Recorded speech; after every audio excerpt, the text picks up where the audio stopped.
নমস্কাৰ ছাত্ৰ-ছাত্ৰীসকল, আজি তোমালোকৰ মাজত লৈ আহিছোঁ ক্লাছ 6 সমাজ বিজ্ঞানৰ চতুৰ্থ অধ্যায় গুপ্ত সাম্ৰাজ্য। আজি আমি জাতীয় বিদ্যালয়ৰ এই অধ্যায়টিৰ প্ৰশ্ন উত্তৰসমূহ আলোচনা কৰিম। হ'ব, গতিকে যিসকলে ভিডিঅ'টো চাই আছা ভিডিঅ'টো শেষলৈকে চাই যাবা। লগতে তোমালোকক কৈছোঁ প্ৰশ্ন উত্তৰসমূহ তোমালোকে বহীত লিখাৰ ব্যৱস্থা কৰি ল'বা। হ'ব, চাবা এতিয়া আমি বাৰু প্ৰশ্নাৱলীৰ মাজলৈকে আহিছোঁ। আকৌ এটা তোমালোকক কথা কৈছোঁ বাৰু, যিসকলে ভিডিঅ'টো চাইছা প্লিজ তোমালোকে চেনেলটো ছাবস্ক্ৰাইব কৰি ল'বা।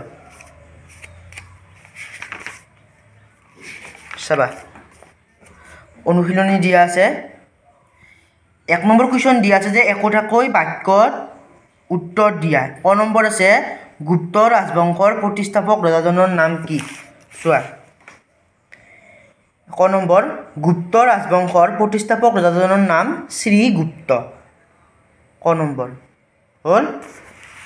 খ নম্বৰ কি দিয়া আছে প্ৰথম চন্দ্ৰগুপ্তই কি উপাধি গ্ৰহণ কৰিছিল? চোৱা,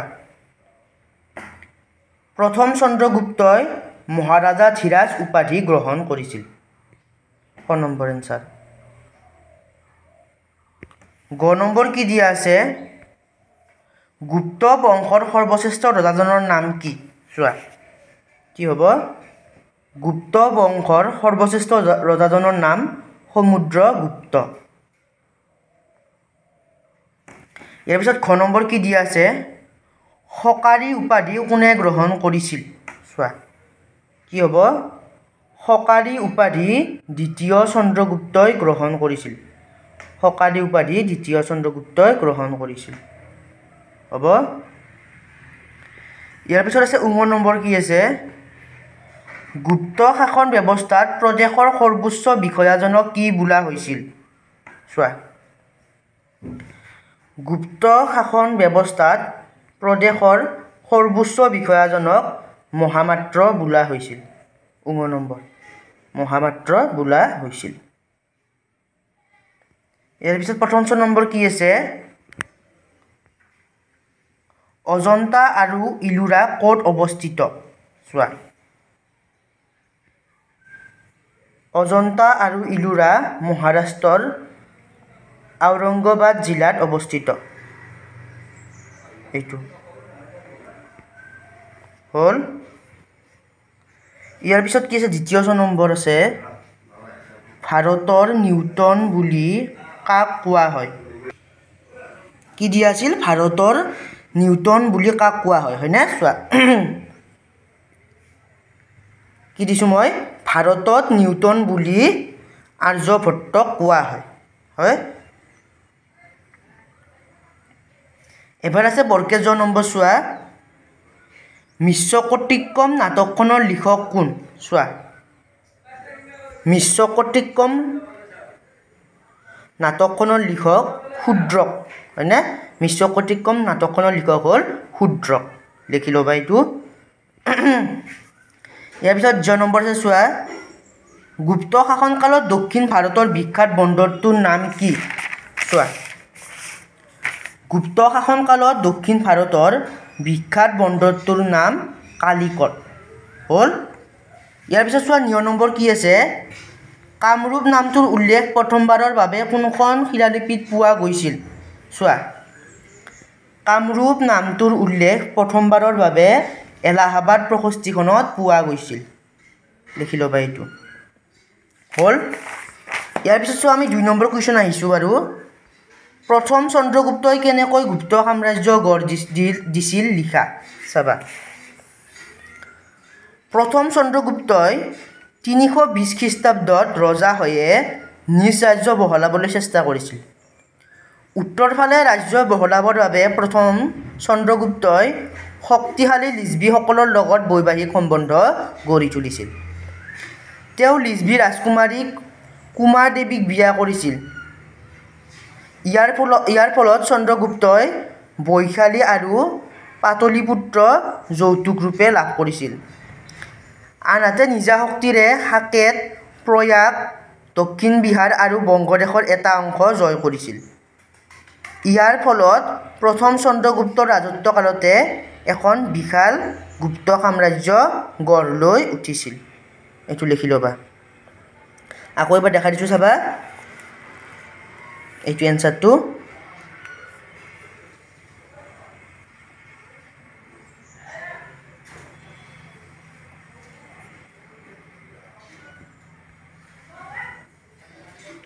এইটো আছিল 2 নম্বৰটোৰ এনসাৰ হ'ব ইয়াৰ পিছত 3 নম্বৰ কি আছে চোৱা গ্ৰহণ পৰিমুখ্য নীতি মানে কি সমুদ্ৰগুপ্তই এই নীতি ক'ত আৰু কিয় প্ৰয়োগ কৰিছিল চোৱা দক্ষিণ ভাৰতৰ কিছুমান ৰজাই সমুদ্ৰগুপ্তৰ বশ্যতা স্বীকাৰ কৰি কৰ কাটল দি থাকিব লাগিছিল সমুদ্ৰগুপ্তই গ্ৰহণ কৰা এই নীতিকে গ্ৰহণ পৰিমুখ্য নীতি বোলে হ'ল সমুদ্ৰগুপ্তই এই নীতি দাক্ষিণাত্যত প্ৰয়োগ কৰিছিল আৰু দাক্ষিণাত্য ৰাজ্যবোৰে সমুদ্ৰগুপ্তৰ বশ্যতা স্বীকাৰ কৰি কৰ কাটল দি থাকিব লাগিছিল সমুদ্ৰগুপ্তই এই ৰাজ্যবোৰ প্ৰত্যক্ষভাৱে শাসন কৰা নাছিল লিখি ল'বা এইটো হ'ব এইটো লিখি ল'বা 3 নম্বৰৰ এনসাৰ ইয়াৰ পিছত চোৱা 4 নম্বৰ কি দিয়া আছে নৱৰত্ন বুলি ক'লে কি বুজা চোৱা দ্বিতীয় চন্দ্ৰগুপ্ত ৰাজসভা 9 গৰাকী বিদ্বান লোকেৰে উজ্জ্বল হৈ আছিল এই 9 গৰাকী বিদ্বান লোক হৈছে কালিদাস বৰাহমিহিৰ অমৰ সিংহ শংকু বৰদুচি বেতাল ভট্ট ক্ষপনক ঘটক পূৰ্ব আৰু ধনন্তৰী এওঁলোকক নৱৰত্ন বোলা হৈছিল এইটো আছিল 4 নম্বৰটোৰ এনসাৰ নৱৰত্ন বুলি ক'লে কি বুজা এইটো লিখি ল'বা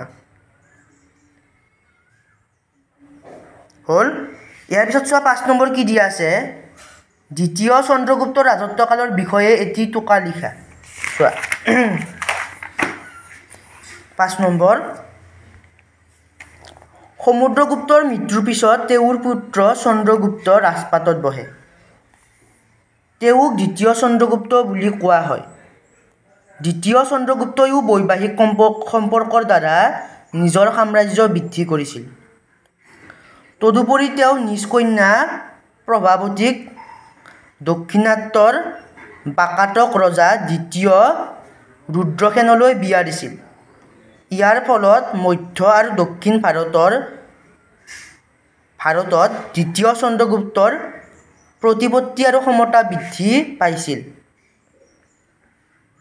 ইয়াৰ উপৰি তেওঁ গুজৰাট আৰু মালবাৰ শকক পৰাস্ত কৰি সমৃদ্ধিশালী উজ্জয়িনী চহৰ দখল কৰিছিল হ'ল তাৰপিছত চোৱা আৰু অলপ দিয়া আছে দ্বিতীয় চন্দ্ৰগুপ্তৰ দিনতে চীন দেশীয় পৰ্যটক ফাহিয়ান ভাৰতলৈ আহিছিল দ্বিতীয় চন্দ্ৰগুপ্তৰ ৰাজত্বকাল ভাৰতীয় সাহিত্য সংস্কৃতি বিজ্ঞান ইত্যাদি বিভিন্ন দিশৰ পৰা উল্লেখনীয় আকৌ একবাৰ চাই ল'বা এইটো লিখি ল'বা আকৌ চাই লোৱা আকৌ একবাৰ